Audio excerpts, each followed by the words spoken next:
네, 반갑습니다. 네, AWS에서 일하고 있는 윤석찬이라고 합니다. 이렇게 좋은 자리에 초대해 주셔서 감사드립니다. AWS 잘 모르시는 분이 계실 것 같아가지고 아마존 웹 서비스라고 하는 그 약자이고요. 그리고 현재 기업들, 특히 뭐 개인 개발자들, 기업들 대상으로 해서 클라우드 서비스를 제공하는 사업을 전개하고 있는 회사입니다. 오늘 제가 이제 뭐 첫 번째 연사이기 때문에 말씀드리고 싶었던 주제는 이제 최근 가장 핫한 토픽인 제너티브 AI, 생성형 AI를 아마 이제 챗GPT나 이런 걸 사용하면 그 일반인들이 이제 개인적인 업무 생산성이라든지 이런 부분에 많이 사용을 하고 또 많이 좀 뭐 테스트도 해보시고 또 많이 뉴스 기사로도 접하고 이렇게 하셨을 것 같아요. 근데 이제 아직까지는 기업들의 내부적인 데이터들을 활용해서 생성형 AI를 어떤 식으로 활용할지, 그리고 그걸 어떤 기업 비즈니스라든지 기업 활동에 활용할지에 대해서는 아직까지는 이렇게 많은 접근이 있지는 않습니다. 물론 뭐 최근에 굉장히 빠르게 변하고 있긴 하지만요. 그래서 오늘 이 시간에는 그런 기업들의 이 내부 데이터를 생성형 AI, 제너레이티브 AI 어떻게 도입하는지 그런 기술들에 대한 약간 부분들을 소개해 주면서 저희 이제 클라우드 서비스 회사들이 어떤 식으로 거기에 접근하고 있는지 알려드리려고 합니다. 그래서 아마 대학 현장에서 뭐 어떤 새로운 그 기술에 대한 토픽을 교과 과정으로 녹이시든지 아니면은 현재 있는 과목에서 이렇게 뭔가 도입을 할 때 조금 참고하셨으면 좋을 만한 그런 주제들을 말씀드리려고 합니다. 이제 이 생성 AI가 뭐 최근 몇 년 사이에 너무 이렇게 하도가 됐기 때문에 뭐 딱히 별도로 소개해드리지도 않더라도 어느 정도는 다 아시고 계실 것 같아요. 그렇지만 그래도 우리가 약간의 처음 셋업을 한다는 생각으로 지식을 서로 하나의 초점을 맞춘다는 생각으로 약간 제가 소개를 하고 넘어가도록 하겠습니다. 이 생성형 AI가 주고받게 받게 된 가장 큰 이유 중에 하나가 사실은 데이터죠. 빅데이터가 축적됐다는 거. 굉장히 많은 데이터들이 아까 교수님 말씀하신 20년 전부터 해서 데이터가 최근에 폭발적으로 축적이 됐고, 또 한 가지 또 중요한 점은 과거에 우리가 사용하지 못했던 컴퓨팅 파워가 클라우드 서비스들은 이런 쪽을 통해서 뭐 CPU나 GPU 인스턴스들을 엄청난 많은 서버들을 온디맨드로 원할 때마다 사용할 수 있다 이렇게 된 것들이 가장 큰 두 가지 요인이 있습니다. 거기에 특별히 한 10년 전부터 우리가 잘 아시겠지만은 이 딥러닝이라고 하는 기술이 이 데이터와 그 다음에 컴퓨팅 파워를 통해서 엄청나게 이제 성장을 해왔다고 볼 수 있습니다. 그래서 이 생성형 AI라고 하는 것이 기존에 우리가 인공지능 기술하고 조금 다른 점이 있는데요. 첫 번째, 우리가 가장 일반적인 그냥 기계학습, 그러니까 머신러닝이라고 하는 것은 사실은 간단한 심플 데이터들, 그러니까 뭐 텍스트라든지 뭐 수치 데이터라든지 이런 것들에서 아주 쉬운 해법들, 뭐 확률이라든지 예측이라든지 이런 데이터들을 끌어내는 것이 바로 이제 기존의 머신러닝이거든요. 근데 이제 한 10년 전에 우리가 본 이제 딥러닝이라고 하는 것은 데이터 자체는 굉장히 복잡했어요. 뭐 텍스트도 있고 이미지도 있고 동영상도 있고. 근데 결국은 우리가 그 데이터에서 뽑아내는 거는 뭐 개나 고양이를 구분한다든지 아니면 자율주행 자동차에서 뭔가 앞에 뭔가 어떤 물체를 구분한다든지 해답은 굉장히 간단한 것들을 만드는 것이 바로 사실 딥러닝이거든요. 근데 이제 우리가 생성형 AI라고 하는 것은 복잡한 데이터에서 그 간단한 어떤 결과를 솔루션을 내는 게 아니라 굉장히 다양한 솔루션을 낸다는 거예요. 여러분 잘 아시겠지만 그림을 그린다든지 시를 쓴다든지 소설을 쓴다든지 뭐 묻는 걸 답해준다든지 뭐 글을 쓰라고 하면 잘 쓴다든지 이런 어떤 복잡한 다양한 태스크조차도 해내는 것이 바로 생성형 AI의 차이라고 볼 수 있습니다. 그래서 기존의 전통적인 우리가 기계학습 모델은 어떤 단순한 결과를 얻어내기 위한 모델을 계속 만들어내야 됐어요. 그래서 뭐 엄청난 많은 데이터들이 있으면 그 데이터들을 모델 학습을 해서 트레이닝을 한 다음에 이제 그 어떤 특정 결과, 심플한 데이터를 내는데 사용을 했는데 이 생성형 AI의 모델들은 엄청난 데이터를 학습을 했는데 그 결과가 너무 다양한 작업들을 다 할 수 있는 진짜 흔히 말해서 굉장히 뭐 똑똑한 놈이 하나 나오는 거죠. 그러니까 우리가 기존에 생각지도 못했던 일들이 벌어지는 것이 기존에 이제 딥러닝하고도 다른 부분입니다. 그러다 보니까 기업에서 지금까지 해오던 기계학습 딥러닝 모델 만들고 그거를 가지고 비즈니스에 적용하고 하는 것들이 완전히 다른 어떤 패턴으로 양상이 변해졌다 이렇게 볼 수 있겠습니다. 그래서 이 딥러닝하고 달리 이 생성형 AI라고 하는 것은 엄청나게 많은 데이터들을 프리트레이닝 미리 학습을 하고 그래서 거대 모델이 하나 만들어지고 그 거대 모델은 뭐 사실 우리가 알고 있는 몇 개 안 되는 챗GPT라든지 뭐 GPT-4라든지 이런 거대 모델이 만들어지고 그리고 이것들을 이제 활용을 할 때는 데이터를 우리가 원하는 데이터를 조금씩 집어넣어서 그 특정 도메인에 대한 작업들을 조금 더 활용할 수 있게끔 좀 파인 튜닝 이 두 가지의 그 기법들을 활용해서 이제 원하는 결과를 좀 더 정교하게 만들어냅니다. 그래서 우리가 이제 지금까지 뭐 생성형 AI가 하는 일들이라고 하는 것은 사람들이 흔히 아는 것은 뭐 창의적인 작업들, 뭐 글쓰기라든지 그림 그린다든지 이런 걸 할 수 있는데 사실 이거는 그 외에도 뭐 비즈니스적인 뭐 추천, 뭐 그다음에 검색 이런 것들도 가능하고요. 그리고 뭐 Q&A, 챗봇 이런 것도 가능하고 궁극적으로는 아마 회사 내에 어떤 특정한 의사결정을 할 때 이 이 생성형 AI를 사용할 가능성이 크다. 그래서 뭐 이것은 아직 뭐 조금 먼 미래입니다만은 그럴 가능성이 크다 이렇게 볼 수가 있겠습니다. 그러면 회사 내에서 우리가 기업 데이터를 사용을 할 때 생성형 AI를 쓸 때 어떤 부분이 필요한지 이 부분을 좀 말씀을 드리면 회사 내에서 이제 저희가 클라우드 사업을 하다 보니까 고객들한테 어떤 게 생성형 AI에 필요한 거다 이렇게 물어보면 크게 네 가지 정도를 얘기해 주거든요. 먼저는 이 AI 지식이 없어도 쓸 수 있어야 된다. 네. 그리고 두 번째는 비용이 좀 저렴해야 된다. 네. 그리고 세 번째는 생성형 AI를 이제 우리가 서비스를 해주는 그 모델을 기계학습 모델을 우리가 파운데이션 모델이라고 하는데 그 파운데이션 모델을 여러 가지로 선택할 수 있어야 된다. 그리고 가장 중요한 것 중에 하나가 사내 데이터를 안전하게 생성형 AI 모델에 넣고 그걸 튜닝하든지 뭐 작업을 하든지 해서 회사 내에서 실제적인 데이터로 예측을 할 수 있어야 된다는 거죠. 네.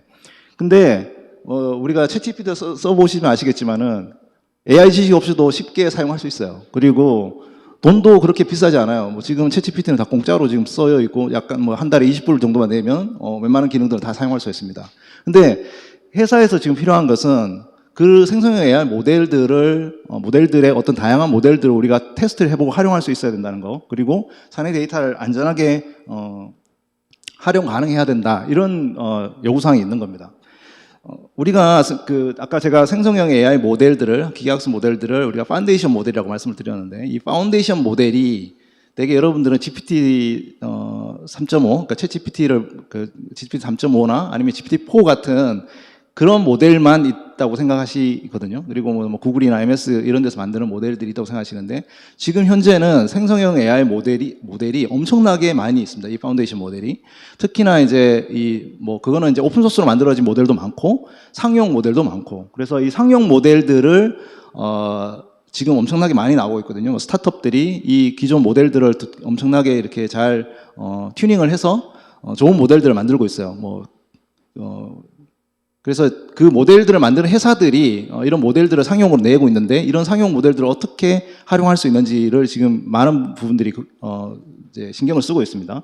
그래서 아마 저희 회사에서도 만들어 파운데이션 모델이 있고 그다음에 엔트로픽 최근에 이제 굉장히 핫한 스타트업인데 엔트로픽에서 만든 모델들 그리고 스테이블 디퓨전 모델들 그리고 이제 이미지 만드는 모델이죠. 그리고 AI20 랩스 모델들 코이어 이런 회사들이 이 상용 모델을 만들고 있고 이거를 실제로 상용으로 서비스를 하고 있는 중입니다. 그러니까 이런 것들을 요즘에 클라우드 회사들이 우리가 그런 모델이라고 하면 구글, MS, 오픈 AI 이런 몇 가지만 생각하는데 클라우드 회사들이 실제로 이런 모델들을 다 서비스로 이렇게 출시를 하고 있다. 그래서 AWS에도 저희가 이제 베드락이라고 하는 서비스가 이제 얼마 전에 출시했는데 거기에 다양한 모델들을 선택해서 테스트를 해볼 수 있게끔 그렇게 하고 있습니다. 되게 이제 생성형 AI 하면은 아마존은 제대로 하는 게 있나? 이거 잘 모르시는 분들이 많으실 것 같아요. 저희도 이제 이 파운데이션 모델을 만들고 있고, 저희가 타이탄이라고 하는 모델을 가지고 있거든요. 이 모델은 기존의 언어 모델, 대규모 언어 모델, 흔히 이제 LLM이라고 부르는 대규모 언어 모델에다가 아마존이 갖고 있는 데이터들, 상품이라든 추천, 이런 리뷰 데이터들, 이런 것들을 넣어가지고, 이렇게 학습한 데이터거든요. 그래서 조금 더 우리가 상업적으로 사용할 때 기계 추천이나 검색이나 이런 부분에 좀 더 특화되어 있는 모델들이라 이렇게 보시면 되겠습니다. 그래서 이 아마존 베드락이라고 하는 서비스를 보면은 이렇게 뭐 그냥 이렇게 돼 있어요. 이렇게 여러 개의 모델들을 선택을 하고 그 모델들을 테스트해서 비교해가지고 어떤 것이 더 나은지 확인해보고 내한테 맞는 모델이 있는지 확인을 해보는 거죠. 그러니까 향후에도 이제 아마 제가 보기엔 학생들이 어떤 그 서비스를 사용해서 뭔가를 만들 때 이런 생성의 모델들을 많이 같이 여러 개를 사용해보고 그것들을 가지고 내 애플리케이션, 내가 만들려고 하는 뭐 데이터 애플리케이션이나 서비스나 이런 것들이 어떤 것이 맞는지를 확인하고 내 데이터를 넣어서 결과를 얻어내고 하는 그런 어떤 프로세스로 서비스를 만들 수 있을 거라고 생각이 듭니다. 그래서 우리가 이 생성형 AI라고 만드는 것은 기존에 우리가 빅데이터 앱을 만드는 거랑 빅데이터를 기반으로 한 데이터 앱을 만드는 거랑 좀 많이 틀려요. 어떤 식으로 이제 프로세스가 만들어지냐면 첫 번째 우리가 이 프롬프트라고 하는 것을 이제 만들게 되죠. 우리가 프롬프트라고 하는 것은 이제 우리가 챗GPT에다가 뭘 넣는 거예요. 그런 다음에 거기에서 어떤 컨텍스트 데이터를 넣어주고 그래서 원하는 결과들을 생성형 AI 모델에 있는 결과로 이제 아주 뭐 멋지게 잘 만들어줘서 사람들이 이제 그 데이터에 있는 어떤 인사이트를 얻게끔 하는 것이 이제 이 네 가지의 과정을 거치게 됩니다. 대개 우리는 뭐 검색 엔진이라든지 아니면 빅데이터에서 분석한 기계학습 모델의 어떤 특정 데이터 값만 꺼내주는데 우리가 생성형 AI 모델에 있는 풍부한 언어적인 어떤 그런 기법들 그리고 기존 일반적인 사람이 막 말하는 그런 기법들을 데이터를 잘 융합을 해서 쓸 수 있다는 것이 이게 큰 차이거든요. 예를 들어서 회사에서 휴대폰 가입자 데이터들에 뭐 이 사람 해지를 하려고 그래요. 그러면 이 해지하려고 하는 사람을 잘 설득을 해야 되잖아요. 그러면 챗봇은 그냥 아주 뭐 무미건조하게 답변을 할 텐데 그게 아니라 생성형 AI 모델들은 기존의 컨텍스트 그러니까 우리가 갖고 있는 통화 기록이라든지 CS 데이터들을 생성형 모델에 녹이면 생성형 모델에 있는 아주 유려한 언어 생성 기능들이 사람을 아주 이렇게 설득하는 그런 방식으로 이제 이 애플리케이션이 동작하게끔 구성을 할 수가 있다는 거죠. 근데 여기서 이제 중요한 것은 이 모델들을 선택을 하는 거거든요. 그래서 우리가 이 모델들을 선택해서 유려한 데이터로 만들어내게끔 하는 것을 우리가 생성 AI 모델 만들어서 가장 중요한 프롬프트 엔지니어링이라고 하는 기법입니다. 그러니까 어떻게 하면 좀 더 사람처럼 진짜 멋진 말을 만들게 내게끔 어떤 그 명령을 내주느냐 이렇게 볼 수 있거든요. 이 프롬프트 엔지니어링의 예를 잠깐 이제 설명을 드리려고 합니다.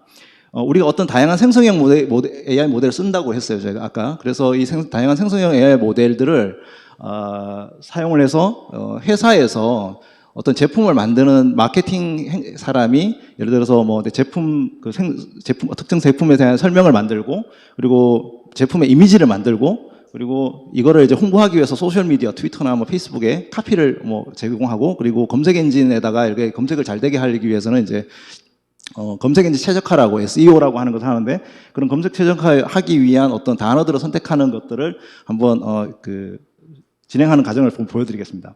먼저 이 엔트로픽이라고 클로이드라고 하는 모델이 있는데 이 모델은 글을 아주 잘 써줘요. 그래서 간단한 몇 가지 프롬프트 이런 제품에 대한 설명 중요한 단어들을 이렇게 딱 넣어주면 제품 설명을 좀 만들어줘 이렇게 얘기하면 이제 이 엔트로픽에서 이 제품 설명들을 쫙 이렇게 쫙 만들어주죠. 예, 그래서 원래 우리가 중요하게 쓰는 단어들을 하고 그다음에 사람들이 일반적으로 뭐 마케팅 카피나 이런 것들에 해당되는 데이터를 가지고 제품 설명서 가이드를 딱 만들어주는 거죠. 자, 그러면 또 사진을 이제 이거 제품 이미지도 만들어주고 싶어요. 그래서 신발 사진 같은 거를 찍었는데 이것만 갖고는 좀 보이기 좀 그러니까 이게 이제 우리가 유럽으로 나가는 제품이다. 그러면 런던을 배경으로 해서 제품 사진을 만들어 달라고 하면 그 스테이블 디퓨전 모델의 이미지 생성 기능이 딱 이 신발 사진하고 딱 넣어가지고 딱 이제 제품 생성 이미지로 딱 만들어준다는 그런 거죠. 그리고 이거를 좀 더 소셜 미디어에다가 딱 배포를 하고 싶다. 그래서 그러면 좀 더 딱 100자 안에 딱 뭔가 딱 사람한테 딱 들어오는 그런 카피로 요 제품과 요 이미지를 기반으로 해서 만들어 달라고 하면 이렇게 간단한 트위터로 이렇게 딱 만들어주고 이 밑에 그 해시태그까지 딱 이렇게 넣어주는 걸 보실 수가 있습니다. 그런 다음에 마지막으로 우리가 검색 엔진 최적화를 하기 위해서 필요한 검색어, 키워드, 이 제품들을 잘 활용할 수 있는 검색 키워드를 딱 해달라고 하면 리스트를 딱 해주는 거 볼 수가 있어요. 그러니까 특정한 어떤 태스크들에 대해서 각각의 어떤 모델들, 이건 뭐 예시입니다. 다른 모델이 더 좋을 수 있어요. 근데 이런 방법으로 제품 설명서 만들고 카피 만들고 홍보할 수 있는 업무를 자동화할 수 있도록, 그리고 사람들의 업무를 도와줄 수 있겠다, 이렇게 볼 수가 있겠습니다.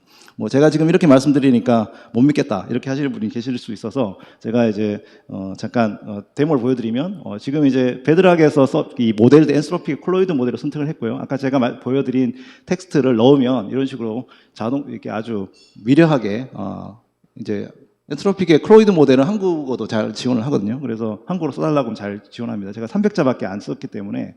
그리고 이제 뭐 아까 그 사진 이제 런던 배경으로 해가지고 사진 한번 만들어 달라고 이렇게 요청을 하면,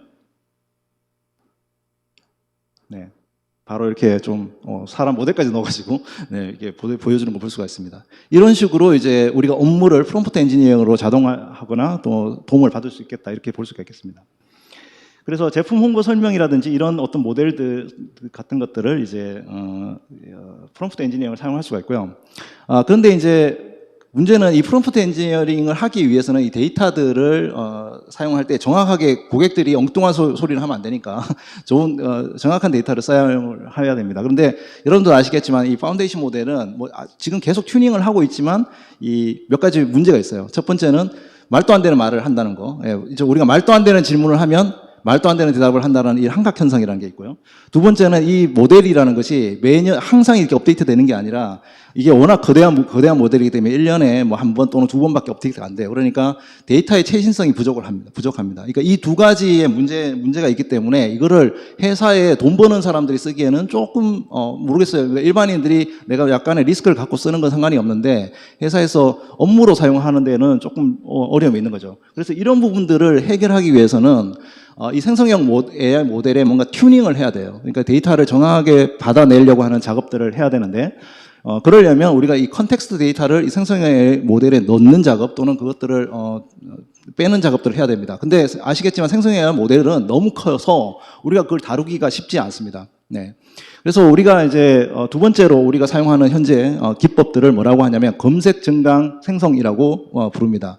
그래서 지금 현재 많은 기업들이 생성형 AI를 기업 업무에 활용할 때 사용하는 가장 최고의 기법이 이제 검색, 증강, 생성, RAG라고 부르는 기법을 사용합니다. 이건 뭐 그렇게 어렵지 않은데요.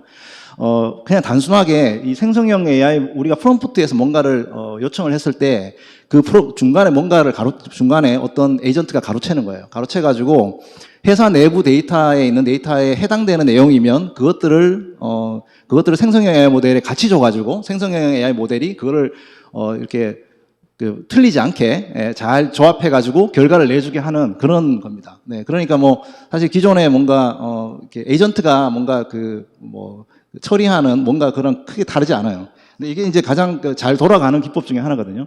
그래서 베드락에도 이런 에이전트 기능이랑 날리지 베이스 서비스가 있는데, 그런데 우리가 여기서 한 가지 검색 증강 기술에서 한 가지 다른 점은 뭐냐면, 이 에이전트가 사용하는, 그래서 검색 증강 그 기법의 생성형 AI 모델에다가 요청하는 그 데이터가 우리가 흔히 생각하는 뭐 RDB라든지 NoSQL DB를 사용하지 않는다는 겁니다. 우리가 생성형 AI를 하기 위해서는 지식 기반 데이터들을 날리지 베이스로 구축을 해야 되는데, 조금 특징적인 게 뭐냐면, 사람이 읽을 수 있는 이 텍스트를 우리가 이 텍스트에 있는 이 거리들, 단어들 사이의 거리들을 우리가 벡터 값으로 측정을 할 수가 있어요. 이걸 이제 생성형 AI 모델들이 사실은 어떻게 이렇게 유려하게 그 텍스트를 생성을 하느냐면, 그 모든 텍스트들을 다 계산을 해가지고 그 거리가 가까운 놈들끼리 확률적으로 이렇게 만들어내는 거거든요. 그러니까 이제 말이 될 듯한 얘기들을 하게 되는 거예요. 네. 그래서 이런 그 텍스트 사이의 거리들을 우리가 벡터 값으로 저장하는 것을 벡터 임베딩이라고 합니다. 그래서 모든 생성형 AI 모델들은 이 벡터 임베딩을 활용해서 텍스트를 꺼내고 쓰고 그렇게 합니다. 즉 다시 말해서 뭐 예를 들어서 아까 이제 휴대폰이라고 하면은 휴대폰 해지라든지 대리인, 뭐 사전 이런 것들은 비슷한 벡터 값을 갖고, 가입을 한다고 하면 뭐 대리점이나 신규 이런 것들이 비슷한 벡터 값을 갖게 돼요. 그러니까 우리가 회사 내에 있는 문서들을 생성형 AI 모델에다가 텍스트를 넣어주면 각각의 그 거리들을 일반적인 텍스트에 있는 거리들을 이렇게 모아서 거리 값들을 다 이렇게 저장해 줍니다. 이걸 이제 우리가 벡터 스토어, 벡터 데이터베이스라고 부르고요. 그래서 지금 현재 굉장히 웃긴 좀 그 중에 하나는 현재 데이터베이스 업계가 굉장히 변화가 엄청 심해졌어요. 뭐냐면 지금 모든 데이터베이스 벤더들이 자기 회사가 벡터 데이터베이스를 지원한다. 그래서 벡터 데이터, 벡터 스토어라든지 아니면 벡터 서치 기능들을 DB에 넣어가지고 생성 AI 모델에 사용할 수 있게끔 도와주고 있습니다. 그래서 우리가 이제 데이터베이스 수업에서도 기존의 뭐 RDB나 아니면은 뭐 키밸류 DB나 이런 부분만 생각을 하는데 그래프 DB나 근데 지금 이제 벡터 DB가 굉장히 핫한 주제로 이제 떠오르고 있습니다. 그래서 예를 들어서 우리가 뭐 엄마한테 제 휴대폰을 대신 해지할 수 있냐라고 물었을 때 사실 일반 행성 모델에서는 특정 뭐 통신사의 해지 방법에 대해서는 알 수가 없잖아요. 그래서 기업 내에 있는 그런 어떤 데이터들을 덱타화시켜서 벡터 스토어에도 저장을 하고 거기에서 나오는 이 그 프롬프트 값하고 같이 붙여가지고 뭐 예를 들어서 그 데이터 값이 뭐 대리인 해지 제도라고 하면 대리인 해지 제도에 대한 설명하고 그리고 유저가 입력한 그 프롬프트랑 같이 넣어가지고 다시 그 생성형 AI 모델에 넣어주면, 파운데이션 모델에 넣어주면, 아주 유려한, 그렇지만 이 데이터들을, 정확한 데이터를 갖고 있는 그런 결과들을 이렇게 내주게 됩니다. 그래서 이런 것들을 이제 우리가 사용을 하게 됩니다. 그래서 요것도 이제 잠깐 데모를 보여드리면, 예를 들어 신한은행의 앱이 뭐냐고 물으면 지금 엔스로픽에서는 신한 뱅크 앱이라고 불러요. 예, 라고 해요. 이거 아마 제가 보기엔 예전 데이터를 학습을 한 것 같아요. 그래서 그 사실은 학습을 제대로 하려면 어떻게 해야 되냐면은 데이터들을 문서로 만들어서 그 문서들을 벡터 데이터의 값에 넣어주는 작업을 해야 됩니다. 그래서 우리가 지금 이제 신한은행 앱은 솔앱이다. 그다음에 뭐 그 이런 것들을 해가지고 벡터 DB에 넣어줬더니 이런 식으로 값을 내주고 있고요. 그리고 이제 뭐 OTP 등록 방법이라든지 이런 이제 최근에 바뀐 이런 정보라든지 이런 것들을 넣어주면 같이 생성 AI 모델 같이 넣어가지고 이런 식으로 데이터들을 꺼내주는 그런 것을 보실 수가 있겠습니다. 이제 마지막으로는 이거는 검색 증강 모델보다는 좀 비싼 방법이에요. 네, 근데 우리가 이제 그 파인 튜닝을 모델 파인 튜닝을 하는 방법도 있습니다. 네, 모델 파인 튜닝을 허가해주는 그런 회사들이 서비스들이 있거든요. 그래서 뭐 예를 들어서 아마존 타이탄도 그렇고 엔서로픽도 그렇고 기존 모델에다가 데이터를 원하는 데이터를 넣어서 새로운 모델을 만들어서 파인 튜닝을 해주는 그런 부분도 가능합니다. 근데 사실 우리가 이제 흔히 뭐 잘 모르시겠지만은 그 생성형 AI 모델도 이런 파인 튜닝을 엄청나게 많이 한 결과라고 보시면 돼요. 그래서 뭐 GPT 모델이나 블룸 모델 이런 것은 저품질 대량 데이터를 뭐 1트릴리온 많은 토큰들을 가지고 데이터를 학습하고 그걸 다시 이제 지도 학습을 통해 가지고 고품질 훈련 데이터를 하고 거기 나온 거를 또 사람이 또 일일이 다 이제 수작업으로 다 이제 확인을 해가지고 나온 다음에 또 분류를 하고 강화학습을 해서 나온 게 우리가 지금 쓰는 챗GPT라든지 아니면 GPT-4, 클로이드 이런 모델이거든요. 그러니까 이 과정이 돈이 엄청나게 많이 들어서 그렇지 실제로 뭐 하려면 할 수는 있어요. 그럼 우리가 이 미세 조정 과정들을 이 데이터에 뭐 다 넣어서 이걸 다 한다는 것은 거의 불가능하기 때문에 최근에는 이제 기존의 모델들에다가 델타 값들만 집어넣어서 파라미터 효율 미세 조정이라고 하는 기법이 있습니다. 그래서 뭐 요 기법들을 통해 가지고 이제 모델을 트레이닝을 하면은 물론 아까 RAG보다는 훨씬 좀 비용이 많고 복잡하지만 가능하게 됩니다. 그래서 예를 들어 베드락에 있는 파인 튜닝 서비스라고 하는 것은 이제 기업 내 문서들을 훈련 데이터셋이나 검증 데이터셋을 만들고 여기에 아까 그 뭐 파라미터 효율 조정 같은 기법을 써서 미세 조정된 모델을 만들어 가지고 실제 이 모델을 사용하는 그런 방법인 거죠. 그래서 뭐 클라우드 서비스에서 이런 어떤 미세 조정하는 것들을 뭐 별로 힘들이지 않고도 데이터만 넣어주면 바로 미세 조정을 해서 이제 결과를 해서 모델을 사용할 수 있도록 그렇게 해주는 기능도 이제 제공을 해주고 있습니다. 이제 마지막으로 제가 이제 말씀드리고 싶었던 건 어떤 거냐면 되게 많은 분들이 어떤 생성형 AI 모델을 만들면 내가 그거 우리 회사에서 이걸 만들어서 써야 된다라고 생각하는 분들이 많아요. 그런데 최근에 그 어떤 변화가 있는 것은 뭐냐면 굉장히 많은 생성형 AI 모델이 나오고 있고 아주 작은 모델이지만 엄청나게 효과를 내는 모델도 있거든요. 그렇기 때문에 내가 하고 있는 회사의 업무 또는 내가 하고 있는 애플리케이션이 어떤 모델을 사용할지를 테스트를 해보는 작업들을 해봐야 됩니다. 예를 들어서 이제 세일즈포스 같은 경우는 본인들이 얼마 전에 예전에 그 아인슈타인 GPT라고 스스로 이제 모델을 만들었었거든요. 근데 지금은 그 생각을 바꿔가지고 이 베드락에 있는 뭐 다양한 생성 AI 서비스의 모델들을 다 테스트를 해보고 필요한 부분들을 선택해서 사용하는 방법으로 이렇게 변화하고 있다 이렇게 보시면 되겠습니다. 그래서 산업에서 이 생성형 AI를 사용하는 데는 이제 결론적으로 말씀을 드리면 일단 지속적인 실험을 해야 된다는 거죠.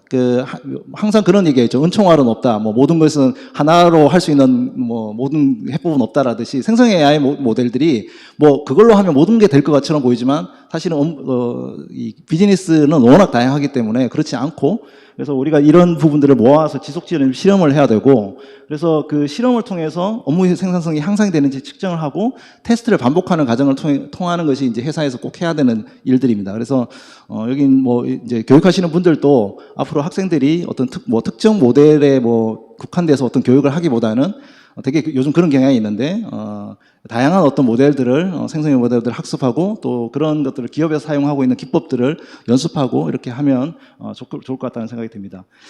이제 마지막으로 제가 이제 항상 이런 발표를 할 때마다 말씀드리는 건데 볼테르가 이런 얘기를 했어요. 이 perfect is the enemy of good enough라고 너무 완벽을 추구하려고 하면은 제대로 못한다라는 거예요. 충분히 좋은 것들을 얻지 못한다는 거죠. 그래서 기업들도 마찬가지입니다. 어떤 새로운 기술이 나왔을 때 이것들을 빨리빨리 도입을 하고 흡수하고 교육 현장에서도 마찬가지지만 해야만이 우리가 그 변화를 빨리 따라갈 수 있겠다 이런 것을 이제 생각하면서 마치도록 하겠습니다. 네, 감사합니다.